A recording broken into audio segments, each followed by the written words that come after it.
Nobody's heard this, Daddy. Somebody needs to be taping this. Well, nobody knows what a dumb bull is. Well, he does.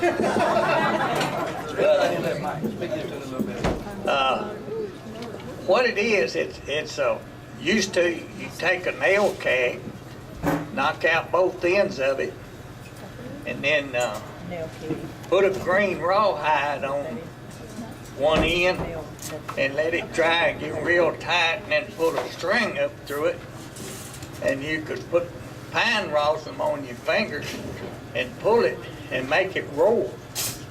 And it was bad. It scared me. They were illegal. Well, I don't know whether it's illegal or not, but it upset so many people. It kept people in their house at night. And it got to where Daddy couldn't keep nobody at the mill after dark to work. Because they had to get home. And so we did get some of them to work one night. And on out here about 3 miles, there was a little road turned off, made a loop back into the highway. But this is where several of them lived out there. But the first one we let off, he went on in the house, and we made a circle and come back in old grass. Of course, I was little, and the grass was probably knee-high, but it was up over my head. And You might set that speaker behind. Yeah. The speaker has to go behind. turn No, he needs to be in front of Yeah. him. He needs to be behind him. it. But anyway, that Daddy got out, and we walked out there, went through them weeds to that first house, and this man's name was Joe Mitchell.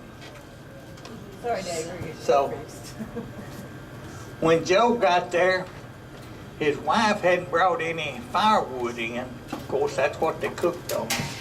And so he had the back door open and had a lantern hanging up so he could see the wood pile. And he was out there picking up an armload of wood. And when we got up there pretty close, Daddy reached and pulled that thing real slow. Whoa. And Joe, he looked all around. And then Daddy pulled it again. Well, he dropped the wood and went to the house. And before he got to the house, his wife had got the lantern down and locked the door. And boy, Daddy went to really pulling on it. And he was an artist at it. He could really make it talk. And Joe was trying to get in the house. He done run around the house. Finally got in the house.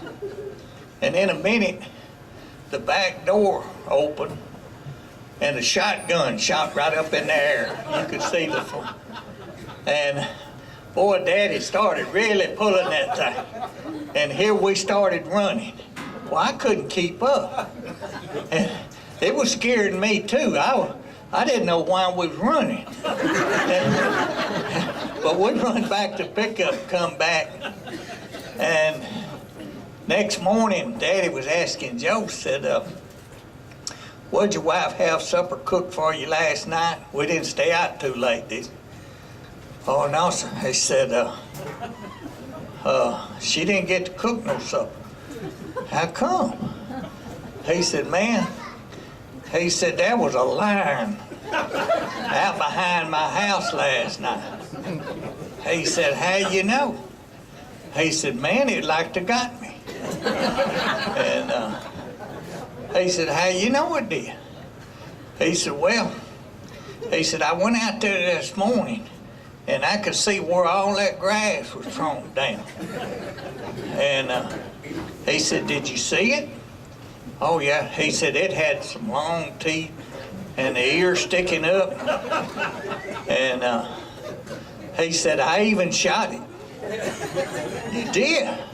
Yeah. He said, how you know? He said, there was blood on the ground out there. But after that, he couldn't hardly get anybody to stay after dark. Man, and the quarters up behind the old grocery store was the black quarters up through there.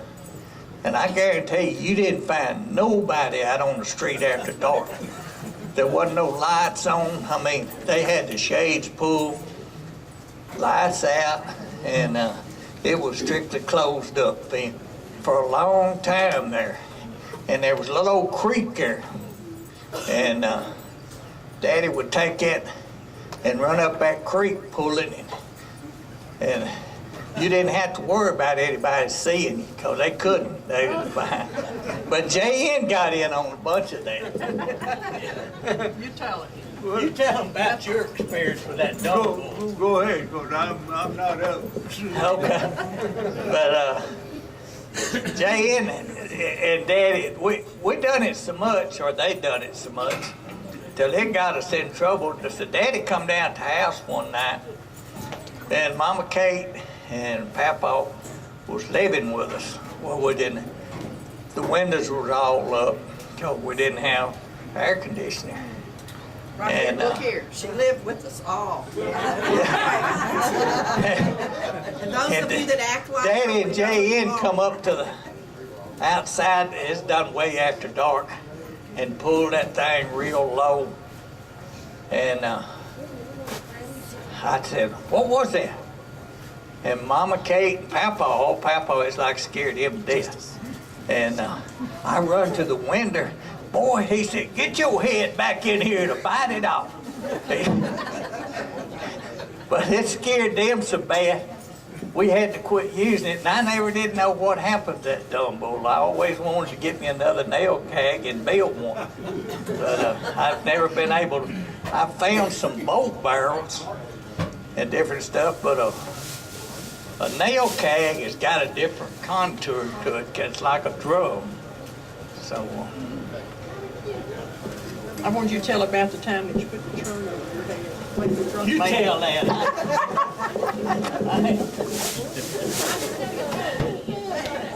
Well, when we were about probably 6 and 8, or 5 and 7, something like she was that. supposed to be babysitting. No, Miss Ivy was there now. We had an old lady live with us at that time. Mama Kate wasn't.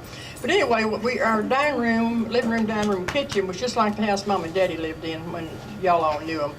And so you could run around the living room, dining room, kitchen. You know, the doors were open. So anyway, Mother and Daddy went to church one Wednesday night, which was unusual to leave us at home because we had to go to church every time the door was open. If we didn't go Wednesday night, we didn't get to go anywhere the rest of the week. So we sure went on Wednesday night. But for some reason, we really stayed home. And so Arnold was going to show us, he'd been off with Daddy, and he'd seen a drunk man. So he's going to show us how drunk men act. So he comes in the kitchen, and there's a churn sitting there with nothing in it. He said, let me show you how a drunk man is. So he picks the churn up, he's about this tall. He puts it down, and it went down over his ears. Well, he starts to pull it back up, and it won't come back up. The ears had it stuck. We worked, and we pulled, and he cried. We prayed. He said, please, God, let me live long enough to see my daddy one more time. We just knew he wasn't going to be alive. He was going to suffocate. Me and Arthur prayed. We prayed. And he finally got it off. I don't know how he got it off, but it came off before Mother and Daddy got home. So I guess God answered our prayer. That was just one of our little things that happened. We could make a movie, actually, with our life if we had it all recorded. And I think she is recording some of this. But another little funny I'll tell about Dolores. She was Reggie and Glenda's mom, and she passed away when she was 24, 25. But she was going off to Bethany, Oklahoma to college. She was the first one of us to go to college. So she comes in, and she wants to dress me up. And, of course, this is a Nazarene college, and they wore long sleeves and long dresses and, you know, real sanctimonious. So she gets a whole new wardrobe. So she gives me all of her old clothes. So she dresses me up, but she wanted me to look and be able to see good. So she got new glasses. And so she comes home and she says, you know, since you're my sister, you probably have eyes like me, so you can have my old glasses. So here is the proof. She dressed me up in her suit. I was 14 years old. I'm dressed in her suit, hot summer, and I'm wearing her glasses, and that's probably why I wear glasses today. Anyway, that was just one of the things. So who else wants this thing now? I tell some of my younger cousins, watch what you put on Facebook, because the Grimeses are really like you're still celebrities here. I could say I don't know why, but I do, and it's those stories right there. And some of their friends are still living, and they think that they're all really pretty cool. But let me tell you about how I see myself as growing up Grimes, and I have some of all of you in me, and I hope the good part. I am not, as my old black friend told me recently, I hadn't cozied up to normal for quite some time, and I said, no, I'm real sure I hadn't. But growing up with Mildred and Ed was interesting. I went to school right over here, first grade, where some of y'all. I went to first grade. It was in one room all day, and they made you drink milk. You know, I was used to having a key to the Coke machine, you know, and I went to the sawmill, the grocery store, the butane company, the cotton patch, where you could eat veal and a sausage and crackers in the back seat of Mildred's car, both banks and the post office, all by noon every day, and then you started over. But I have to tell you, y'all have all been very good and very gracious and very loving to me. I think if I hadn't grown up Grimes, I couldn't have gone the journey that I've been the last several years. And y'all were fun and caring, and I knew you were there, so I'm going to get to give it back to you someday. I don't know. We have one cousin, Terry. He's called the keeper of the Witter cousins. There are about 4 of us, that between 50 and 60. So when we get stuck and we run out of gas and he has to come bury your dog, you know, he'll come do those things. So it's really been special to grow up Grimes. In the 5th grade, I changed my name from Gregory to Grimes, and I didn't know what the big deal was.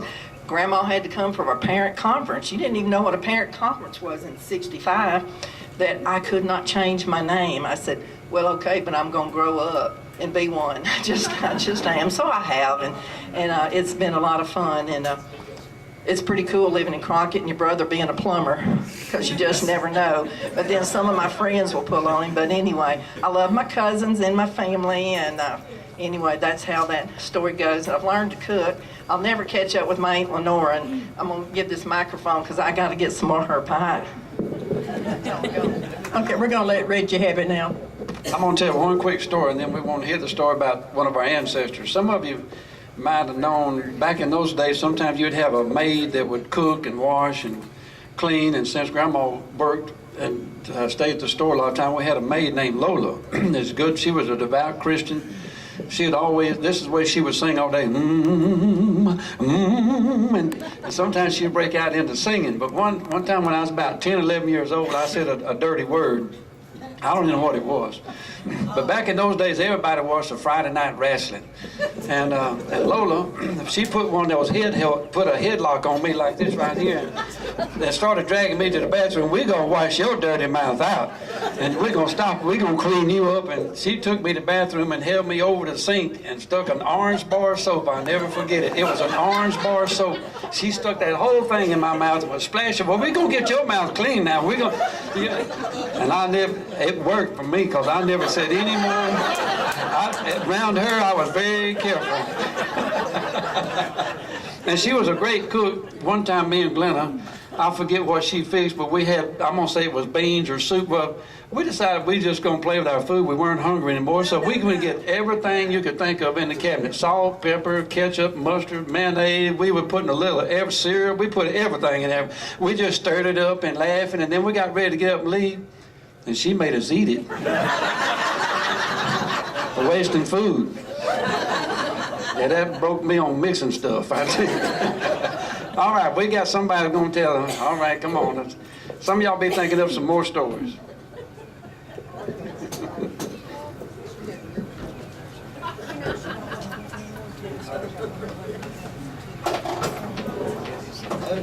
Hello, I'm Robert Grimes. probably about 20 of you are probably Robert Grimeses. It's a pretty common name in this family. I just go by plain old Bob. And I don't know how many of you have traced your history and know much about the family Grimes, but as a bunch of us in this country, you all were once part of the Jamestown colony. Did you know that? When you read in elementary school about the Jamestown colonists, that was you guys. We came over on a boat with a guy named Robert Woodhouse, and we settled on the Elizabeth River near Portsmouth, Virginia. And I was privileged enough a few years ago to actually stand on the original property that we had granted to us. So a lot of Grimeses were criminals. A lot of them were killed in Scotland and England and Ireland. But we managed to make it out, and this family has grown into just a massive, great family with a great history. All of you from that first Grimes that came over to the United States, they had a few generations here, and we came up with this guy's name, Hugh. Hugh Grimes was the first to come down out of Virginia into North Carolina, and that was around 1700. And we know his father was Walter, but there are about 3 or 4 Walters, all within about 50 years of each other, and we have no idea which one's which. But Hugh came down and was a constable in North Carolina and decided needed to move on. The family was getting too big. The family split. Part of the family came down to Pitt County, North Carolina. Part of the family came on down to Duplin County. How many of you have heard of Duplin County, North Carolina? If you've looked at any gravestones, you've probably seen that on there and said, what is this? Well, you're all part of that Duplin County Grimes. I'm descended from one of Hugh's sons, James. Many of you are descended from one of James's brothers, Samson. And there were 4 brothers. They all fought in the Revolutionary War together. Did you know that the first Revolutionary War battle of North Carolina was fought in eastern North Carolina against Lord Cornwallis's troops? He came into Wilmington and was going to crush this rebellion in North Carolina. He said we were a bunch of vipers, and he was going to just get rid of this group. And a bunch of old Scotsmen got together, and they assembled at the Grimes house, Hugh Grimes and his wife Elizabeth. They fed the troops. They made blouses for them to wear as their uniform. They marched down to Burgaw, North Carolina, to a little creek called Moore's Creek, and there they set up. And I won't give you all the details. You can look all of this up on the internet. We defeated the British and drove them out of North Carolina. And they didn't come back for 2 years until they came to the Battle of Kings Mountain, Cornwallis again, and defeated North Carolina. That's how Charlotte got its name, the Hornet's Nest, because he said we were like a bunch of mad hornets. But to continue the history of North Carolina, the group that split, one of those groups' name came from Robert Grimes and his son Dempsey. They went to Pitt County, North Carolina. J.N., you've been to Pitt County, and you've been to Duplin County, and you know a little bit about this because you've been there just like I've come down here. That group built a plantation, one of the biggest plantations in North Carolina. It was 12 miles long. It stretched from the Outer Banks of North Carolina all the way back past the town of Greenville. And the guy's name was Brian Grimes. And he was such a big plantation that he was known all around the area that a famous pirate that was on the coast of North Carolina at that time, who was nearby, just across the channel, in a little town called Bath. Have you ever heard of Bath, North Carolina? The first town ever in North Carolina.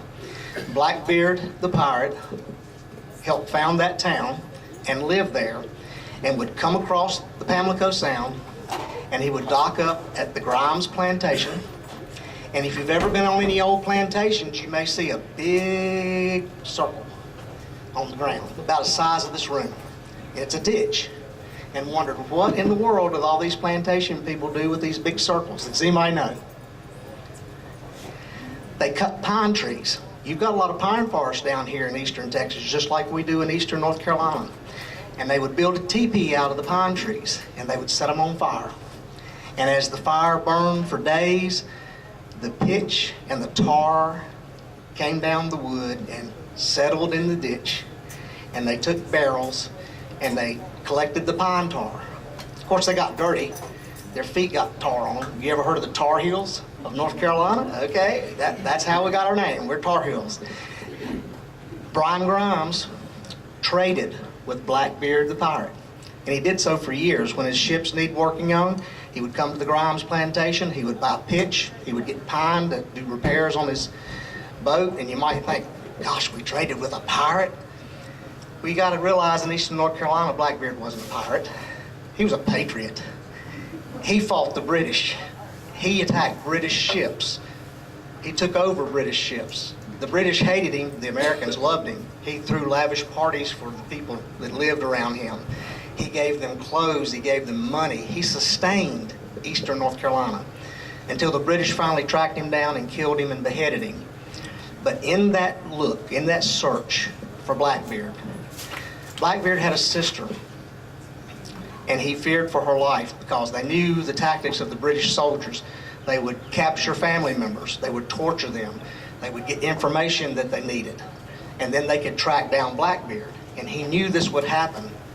So he thought, my friend across the water, and he brought Sally White, his sister, to the Grimes plantation, where she spent the rest of her life, never captured by the British, and stayed there till she died. She's still there to this day. She haunts the Sally White Field, which is behind the Grimes plantation building that was just restored a few years ago. And it's a great legend and a great ghost story from North Carolina, but it's a true story. And if you ever go to eastern North Carolina, you'll hear about the ghost of Sally White. I've been coming to these reunions, I think now since about 2005. I didn't even know what a Grimes was. I took a DNA test one time, and the doors flew open. And I travel the country now, going to family reunions and taking pictures and collecting things. I'm by no means an expert, but I've got a lot of people, and some of them aren't here today and some are. But Paul Grimes, that passed away a few years ago from Georgia, took me under his wings and taught me like his own son. Hugh Grimes from Louisiana did the same. Nathan over there, I've got Nathan's disc. I've got information that Nathan gave me. Arnold, these guys took me in, told me what they knew. I got on internet and went to reunions and found information. I'd be happy to share anything I know with you, but you've got less than an hour because I got to be in Stillwater, Oklahoma by 8 o'clock tonight, and I want to have to hit the road. But my name and address and everything's on the list here. Anything I can help anybody with history, be glad to. Most of you guys descended, like I said, from Samson. Jesse Grimes, the signer of the Declaration of Independence of Texas, who was born in Duplin County in North Carolina, is all kin to us. And his ancestor was my ancestor, James Grimes. So it's a rich heritage, and the history. You know you have a famous Civil War general in your family tree? One of the most famous generals of the Civil War, who fought side by side with General Lee for 4 years. Fought at Gettysburg, fought at Bull Run, fought at one battle after another, made it all the way through the war, and came home, only to be shot one night coming home from the grocery store by a Yankee. His son witnessed the whole thing. Now you think Grimeses are going to stand for that? Let me tell you what the people of Grimesland, North Carolina did. Brian Grimes, who owns that plantation, his grandson was Major General Brian Grimes, who I'm talking about. The townspeople kept their ears open. It took weeks. Finally, somebody bragged in a bar one night. They had shot General Grimes. The next day, that man was captured, brought back to Grimesland, and there's a bridge over the Tar River in Grimesland, just about a mile up from where Blackbeard used to tie his boat. They took that Yankee, threw him over the side of the bridge and hung him there and guarded that bridge for a week and dared anybody to come near. They would be shot on sight. And they killed that Yankee and sent a note to all the Yankees still there occupying after the Civil War. This is what happens when you mess with the Grimes. How many of you in here are just good Southern people? I'll tell you one more thing, Nick. I don't want to offend anybody. We don't have any Yankees now. That's good. The Yankees occupied the Grimes plantation. He was off fighting a war for 4 years. His wife had to get out of there. They came in and occupied the Grimes plantation and lived there and set up headquarters there to fight in eastern North Carolina. So his wife fled to Raleigh and lived with Governor Zeb Vance until Sherman came down after Zeb Vance and was going to kill him, and Zeb Vance had to flee all the way across the state to a little town called Statesville, where I live now, and governed North Carolina for a little while from Statesville until after the war, and could actually get reelected. But the Yankees that occupied that plantation, let me just give you the mindset and the way you hear things in politics today and the things that go on, and give you a little understanding of the way things were. General Grimes, when he finally got persuaded to join and fight, because he was an educated man, he'd gone to the University of North Carolina. It existed back then. And during the war, it was going to close its doors. It was going to be over with. There was no money. General Grimes was one of 5 men that put up money to save the University of North Carolina at Chapel Hill. It exists because of Grimes's.